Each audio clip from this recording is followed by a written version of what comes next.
So இந்த வீடியோவில் நம்ம ஃபேன் மோட்டரை ரீப்ளேஸ் பண்ண போகிறோம். இது காரணம் வந்து பார்த்திங்கன்னா, ஃபேன் மோட்டர் சுற்றும்போது அதோடய பேரிங் போயிடுச்சு. அது மட்டும் இல்லாமல் அது சுற்றும்போது அந்த ஷேக்னஸும் இருக்குது. ஸோ அதுவும் இல்லாமல் பிளாஸ்டிக்கும் வேர்ன் அவுட் ஆகிடுச்சு சென்டரில் வருது. ஸோ இந்த ஒரு காரணங்களுக்காக தான் இந்த ஃபேன் மோட்டர் மாற்றுறோம்.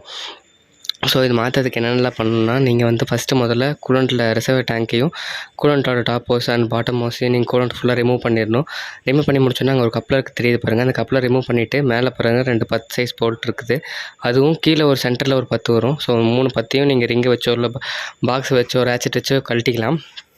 அப்படி கழட்டி முடித்தோடனே கீழே வந்து பார்த்திங்கன்னா பட்டர்ஃப்ளை வால்வ்னு சொல்லிட்டு ரேடியேட்டரில் இருக்கிற கூலண்ட்டை டிசால்வ் பண்ணுறதுக்கானது ஒரு வால்வ் இருக்குங்க பாருங்கள், தெரியும் உங்களுக்கு. ஸோ அதை கழட்டி நீங்கள் கூலண்ட்டை ட்ரெயின் பண்ணிடுங்க. ஏன் சொல்கிறேன்னா, நீங்கள் மேலேருந்து கழட்ட முடியாது. நீங்கள் மேலேருந்து எடுக்கணும்னு நினச்சிங்கன்னா உங்களுக்கு ஏசி ஹவுஸ் மட்டும். பட் கீழேருந்து கழட்டினீங்கன்னா ஈஸியாக மாற்றிடலாம் அதே பொசிஷனில் வச்சுட்டு.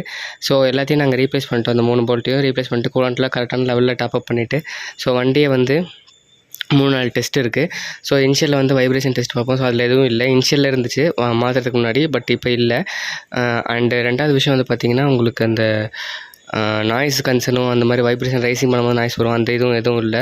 அண்ட் மெயினாக நீங்கள் ரீப்ளேஸ் பண்ணக்கப்புறம் எனக்கு கூலண்ட் ட்ரைன் பண்ணியிருக்கோம். கண்டிப்பாக நம்ம ஃபேன் ஓடுதா இல்லையா கண்டிப்பாக செக் பண்ணி பார்க்கணும். அது மட்டும் இல்லாமல் நீங்கள் மற்ற இதர கூலண்ட் ரிலேட்டடான பார்ட்ஸ் உள்ள அந்த பேரிங்க்கு வர்றது அண்ட் ஏசி ஹவுஸ் சிலிண்டருக்கு ஹீட்டர் கோருக்கு வர்றது எல்லாத்தையுமே நீங்கள் செக் பண்ணி பார்க்கணும்.